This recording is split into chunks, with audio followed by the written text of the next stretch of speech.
This week in NASCAR feels completely unlike anything we've seen in a long time. It's not the typical drama, it's not another heated setup argument, and it's definitely not ending with one of those heart-pounding last-lap photo finishes that we all love.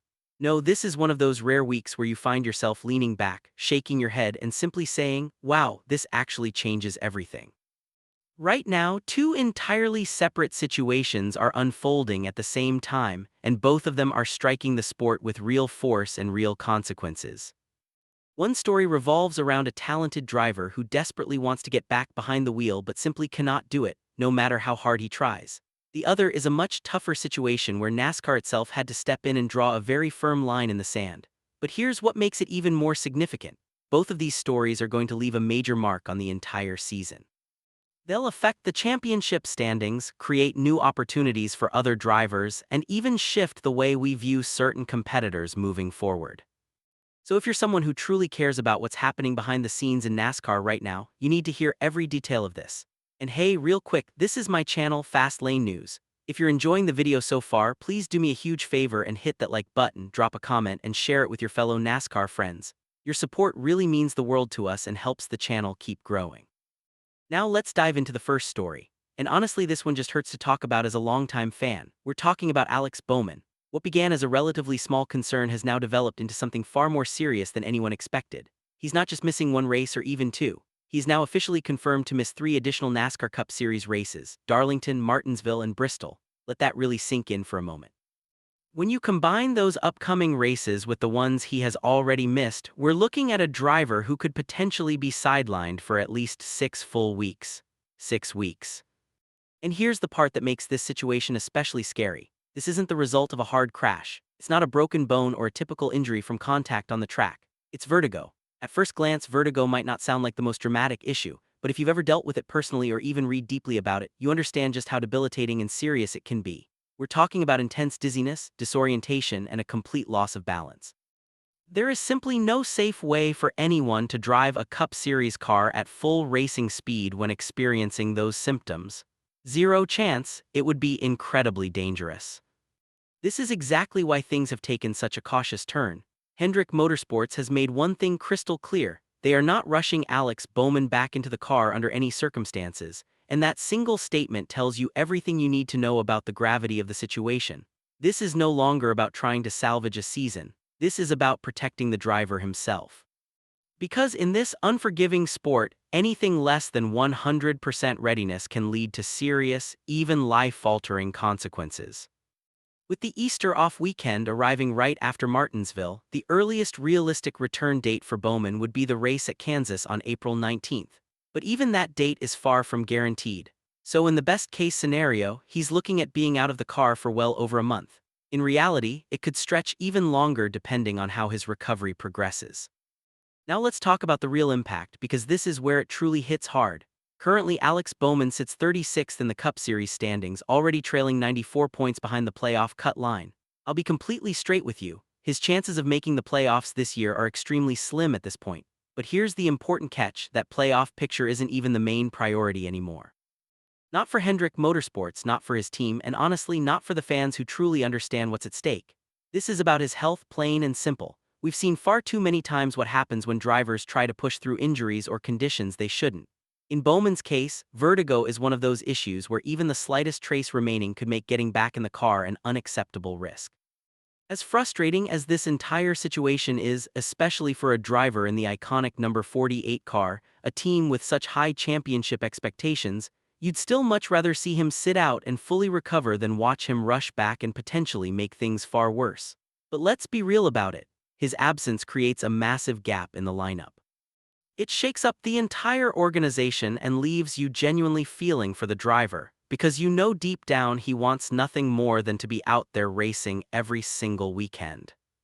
But just when you think you've processed one heavy story, things take a completely different and unexpected turn with the second situation. This one caught a lot of people off guard, and for very different reasons. This time, it's not about health or recovery at all. It's about consequences and accountability. Daniel Dye has been indefinitely suspended by NASCAR. Yes, you heard that correctly, indefinitely. This stems from comments he made during a live stream while he was opening trading cards. In that stream, he shared his experience being around IndyCar driver David Malukas and used language that NASCAR determined crossed a clear line according to their rulebook. Specifically under Section 4.3c, that particular rule explicitly states that drivers are not allowed to make public comments that disrespect or target someone based on race, gender, religion, or any similar protected factors. NASCAR reviewed the situation thoroughly, and their decision was swift: an immediate indefinite suspension with no set timeline for his return. The only path back into the sport requires him to complete sensitivity training before he can even be considered for reinstatement. And it didn't end with NASCAR's ruling. His own team, CW Racing, also moved quickly to suspend him the moment they became aware of what happened. So this wasn't just NASCAR sending a message, his team stood firmly behind the decision as well. In an instant, he was out. From a competitive standpoint, this immediately affects the Truck Series race at Darlington. The team is bringing in AJ Allmendinger as the replacement driver, and that's a significant name stepping into the seat. Allmendinger currently competes full-time in the Cup Series with Colleague Racing. While he hasn't run in the Truck Series since 2021 at Watkins Glen, he brings valuable experience with 14 career starts in the series. Having a seasoned veteran like him jump into that ride could seriously shake up the field and change the dynamics of the race. As for Daniel Dye himself, he did post an apology on social media shortly after. He admitted that he spoke without thinking, stated that he never intended to cause any harm, and acknowledged an important truth: intention does not erase the impact of someone's words. Of course, fans are going to have very mixed opinions about the apology and the situation as a whole.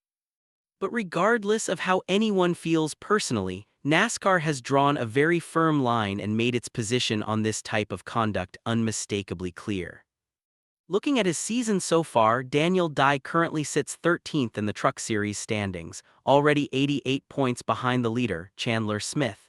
Since 2023, he has made 49 career starts in the series, earning 2 top 5 finishes, 10 top 10 finishes, and 1 pole position. He's also been gaining valuable experience in the ARCA Menards Series, with plans for a full-time move there in 2025 alongside Colleague Racing, plus additional starts this season with AM Racing. In other words, this is a young driver still in the process of building his career, and now everything has suddenly been placed on pause. And that's the real weight of this story. Unlike the first situation, which centers on recovery and eventually coming back stronger, this one is entirely about accountability and the consequences of our words and actions. It's a reminder of how, especially in today's world where everything is live, recorded, and instantly shared, a single moment of poor judgment can completely alter the trajectory of someone's career. So there you have it, 2 very different stories, 2 completely different reasons, yet both of them are shaking NASCAR in a profound way this week. One deeply affects a major Cup Series team and a driver who is simply fighting to regain his health. The other sends a strong, unmistakable message throughout the entire garage about professionalism, responsibility, and the standards expected from drivers in the modern era. As fans, we're now left watching closely to see how both situations unfold in the coming weeks and months. Will Alex Bowman return at full strength and reclaim his spot? Will Daniel Dye complete the required steps and earn his way back into competition? Those are the big questions that will linger over NASCAR for some time. And honestly, moments like these are exactly what make this sport so incredibly intense and compelling. It's never just about the racing that happens on the track. It's also about the human stories, the challenges, and the tough decisions happening behind the scenes. Now I want to hear from you. What are your honest thoughts about these 2 very different situations? Do you agree with how NASCAR and the teams have handled them? Make sure to share your opinions in the comments section below.